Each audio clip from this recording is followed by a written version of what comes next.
Kasi gusto ng mga Pilipino at mga viewers, may mga issue-issue tayo. Kaya nga po,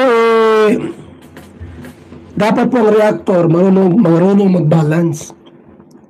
Huwag naman yung sisiraan mo yung angels para kumita lang tayo.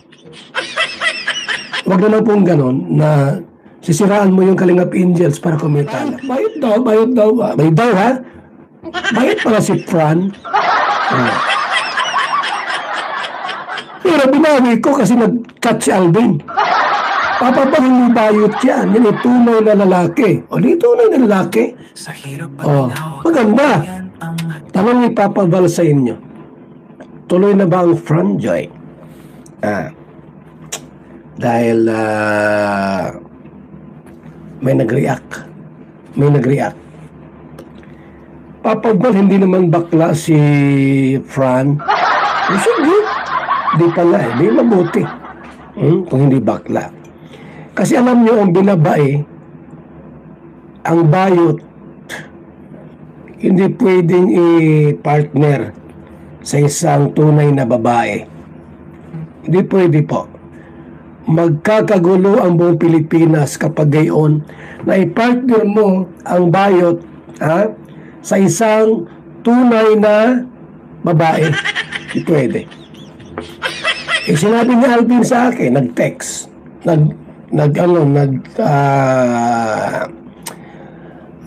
anong tawag dito po? Hindi ba nareklamo kung tawagin? Nag-ano siya? Basta may term na ginagamit doon na hindi raw po bayot itong si Fran. Katunayan, may pagtingin siya kay Joy Diwata. Aba, kung gano'n, maganda yan. Kasi si Joy Diwata, medyo may pagtingin din kay Fran, di ba? Ayaw po ni Papa Val na maulit kay Joy Diwata yung nangyari sa nakaraang love team. Maging Franjoy na yan. Di mo makakaayaw dyan si Imelda? Sinasabi ko sa inyo, di makakaayaw yan. Si Imelda po, di makakaayaw sa atin yan.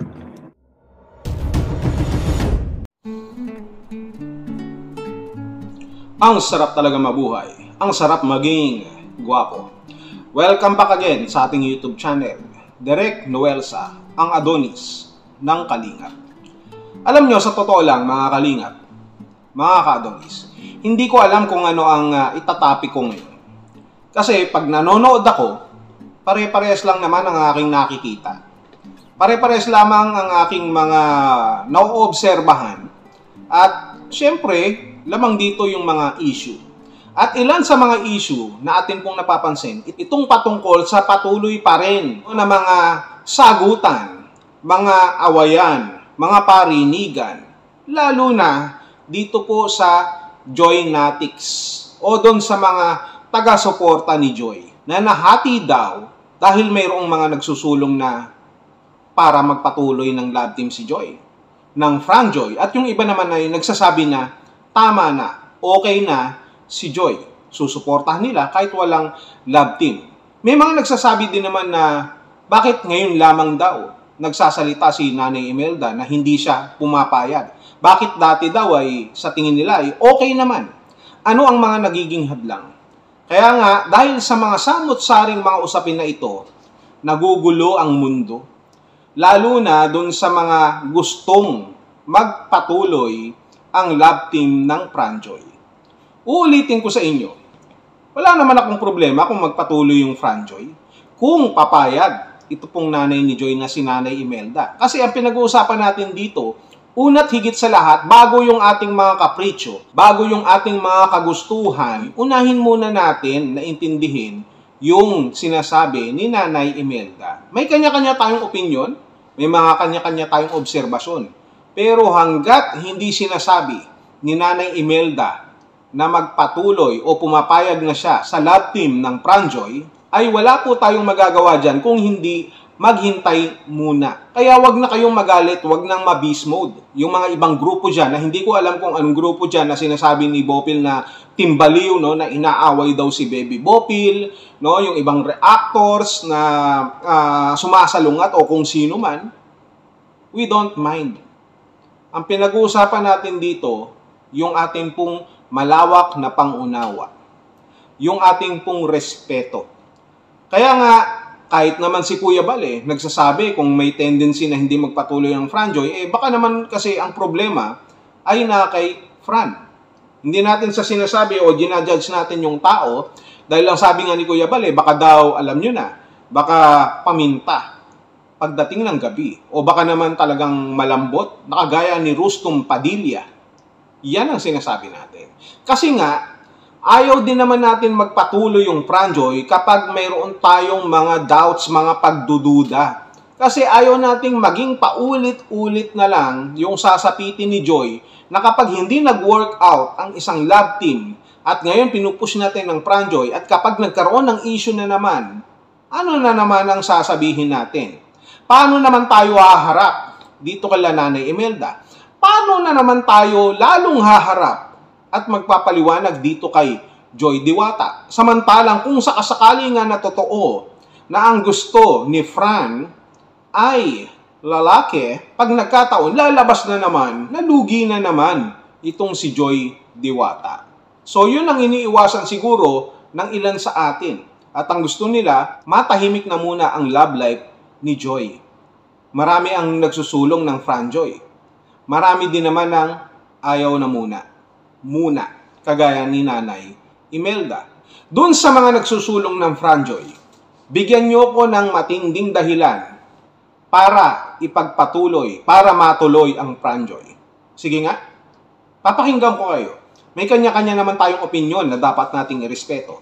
Bakit sa tingin nyo at bakit gustong-gusto ninyong matuloy ang Franjoy? Una, mamili kayo para ba makadagdag sa pantulong kay Joy?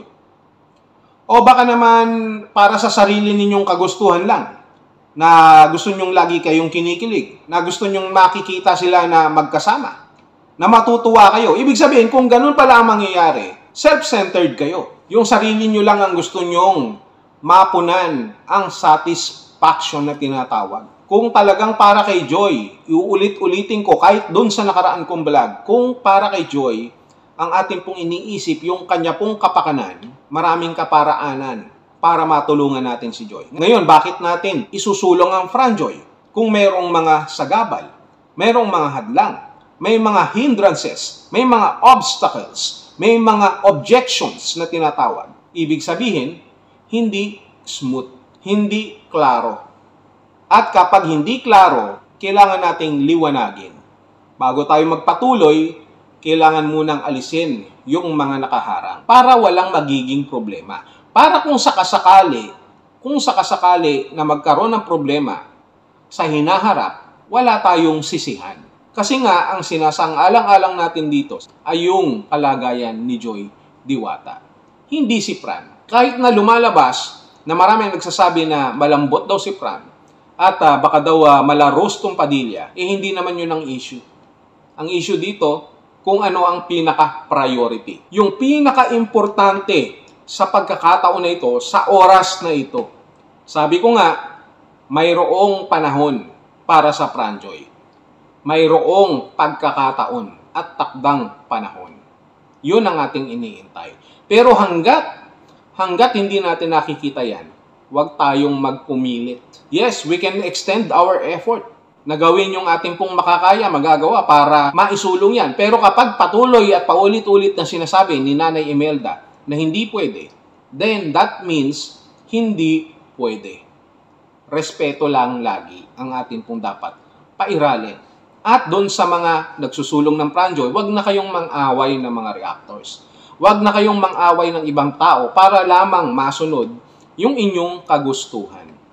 Hindi ba? Para naman masaya tayong lahat. Wag na. At wag nyo na rin akong tignan. Sapagkat ang iniisip nyo, alam ko ang iniisip nyo, kapag hindi natuloy ang Franjoy, ako na naman. Ano? Wreck Joy? No. Wag. Sapagkat Kahit na ako ang pinaka-qualified na leading man, sa kahit na sino man, kahit sa EDC, kung tutuusin, tinanggihan ko nga yan eh. Dapat wala nga EDC, dapat ako nga eh. Wala rin Jom Carl noon eh, dapat ako nga. Wala rin namang Mikris noon eh, dapat ako pa rin yun. Pero nagparaya ako sa lahat ng yan. Kahit noon pa sa Edrica, kahit sa Rochelle pa noon, puro pagpaparaya ang ginawa ko. Kasi ang importante sa akin, mapagbigyan yung iba. Yung walang magiging problema, yung walang nasasaktan, yung walang tumututol. Yan. Kaya, dun sa mga sinasabi nila na mga team baliw, kung sino man sila, at yung mga iba pa dyan, kalma lang kayo. Ang laki na ng problema natin sa mundo, ang dami nyo pang inaasikaso na walang kakwenta-kwentang bagay na ipinaglalaban. Ang laki ng problema natin, samantalang mas malaki ang problema na dapat nating tingnan. Lalo na sa sarili ninyong mga bakuran na lamang. Sa kapaligiran ninyo, sa pamilya ninyo, na dapat ninyong pagtuunan ng pansin, na bigyan ng solusyon, na bigyan ng konsentrasyon, hindi yung mga ganitong klase na makikipag-away ka sa social media nang walang kapararakan na alam naman natin na lahat ito ay pansamantala lamang. Huwag tayong praning. Gamitin natin ang ating pong isipan dun sa mga importanteng bagay. Huwag natin problemahin kung hindi matuloy ang Pranjoy dahil ang bababaw natin kung sakasakali, huwag ganun. Isipin natin yung pinaka-importante. Ha? Kung gusto mong tumulong, no? At ayaw mong tumulong dahil hindi matutuloy ang Pranjoy, bahala kayo sa buhay nyo. Kung pagtulong lang din ang pag-uusapan, kahit hindi sa Pranjoy, kahit hindi kay Joy, maraming nagugutom ngayon sa buong mundo. Ibigay ninyo doon sa inaakala nyo na kailangan ng tulong. Di ba? Yun ang nararapat yan. Naintindihan nyo ba? Kaya nga, dito sa mga issue na lumalabas ngayon, sa loob ng Kalingap, huwag kayong masyadong magpaka-stress. Ang Pranjoy ay matutuloy sa ayaw natin at sa gusto kapag ito ay nasa tamang panahon, nasa tamang takdang oras. Wala na tayong ibang iisipin pa na kesyo ganito, kesyo ganun, kasi ganito, kaya ayaw pumayag, kasi may mga ganito, kasi may mga ganyan. We need to set aside muna. Sapagkat una, tigit sa lahat, ulit-ulitin ko, respeto muna sa pamilya. Yun lang.